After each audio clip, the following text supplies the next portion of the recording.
I still cannot forget the way the room fell silent that night. The hush so thick it felt like velvet pressing against my ears. I was a waitress, used to being unseen, but even I felt the weight of those eyes in Kingsley's finest dining room. 10-year-old Noah Hale stood in the space between tables, his legs encased in metal braces that caught the soft piano light. He reached toward me as if reaching for an island in a storm, and everything around us paused. Mara Hale, Adrian Hale, was there with him, stern and embarrassed in equal measure. He had not taken Noah out in public since the accident that changed everything. That much anyone at our restaurant knew. The manager barked at his son to sit.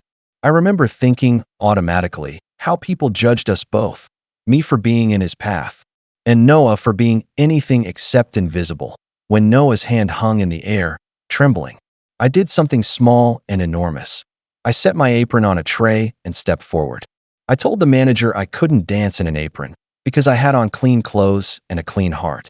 Noah's first step scraped the floor. His second wavered like a leaf in wind. I matched my pace to his, slow and patient, and followed him rather than leading. People muttered that I was going to be fired. A dozen forks froze on their way to mouths.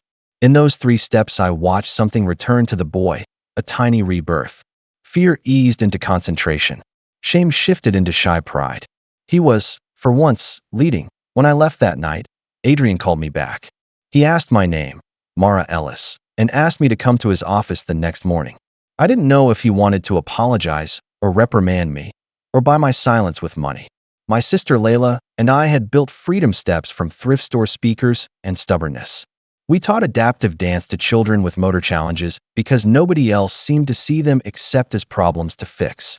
I had a bachelor's in child development and an unfinished master's in special education because life required sacrifices, nights working 3 jobs, weekends tutoring, afternoons at a bookstore where human beings were kinder than bank accounts. To Adrian's office was a cathedral of glass and chrome. He measured me with a look I had come to expect from people whose lives are contained by ledgers and stock tickers.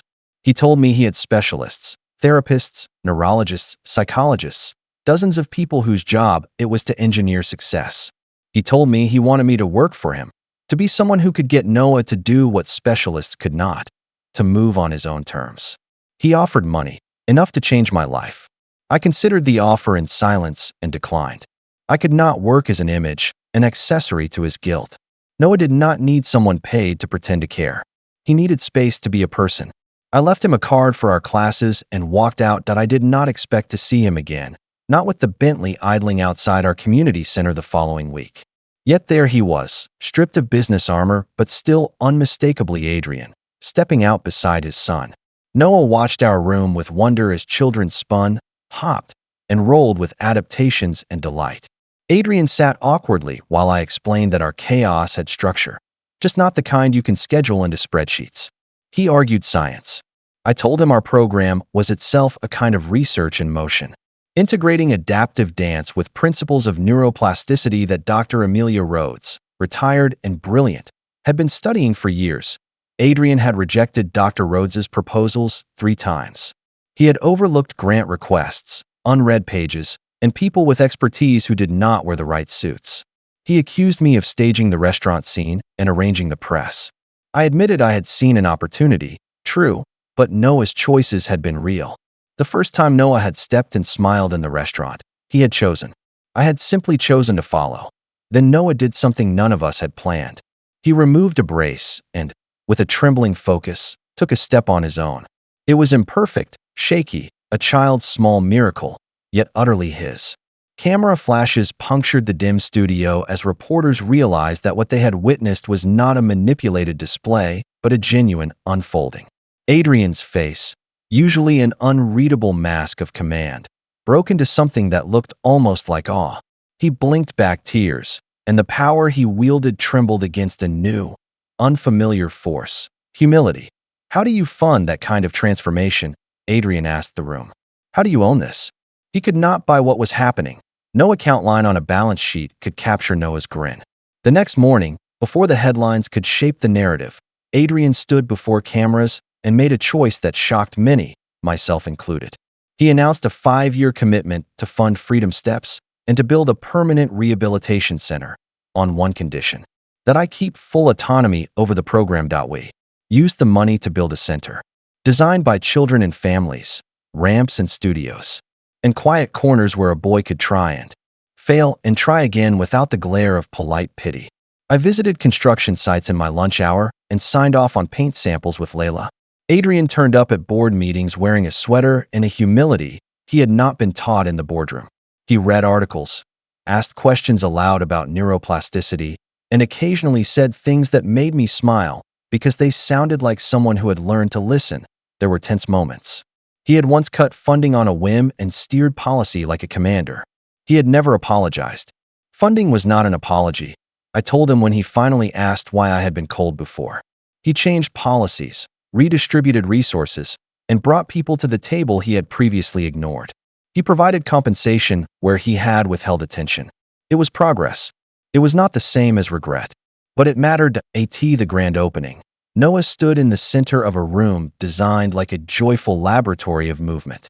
He wore a light brace, his balance better, his smile a quiet lighthouse. He led a small group in a routine that was not polished in any conventional sense. It was honest. Watching him, I felt something shift inside Adrian. He doesn't need you to hold him anymore, I said. No, he replied. But I still need to be around, so he knows I will be here if he stumbles. That admission, so small and so monumental, changed the course of his life and, in time, the shape of mine. Reporters asked him what he had learned. He surprised me again when he said that leadership was not about directing every step, but having the courage to follow when someone else shows a better way. The media loved the story of the billionaire who discovered humility in a community center. What they loved less were the months of gritty labor. The nights when Layla and I patched shoes and printed flyers and took no pay to keep classes running. A year after that night in the restaurant, Freedom Steps had programs in other cities. Hospitals adapted our methods. And Noah, no longer only a patient profile on a referral sheet, attended school, spoke at events, and taught other children that their pace was the only pace that mattered. Adrian showed up sometimes with newspapers tucked under his arm and questions he scribbled in the margins. He still made mistakes, still relied on old instincts to fix problems with checks and mandates. But he returned to the simplest lesson the children taught him. Dignity cannot be bought. It must be earned through presence. Looking back, I know the revolution was not dramatic in the way movies pretend revolutions are.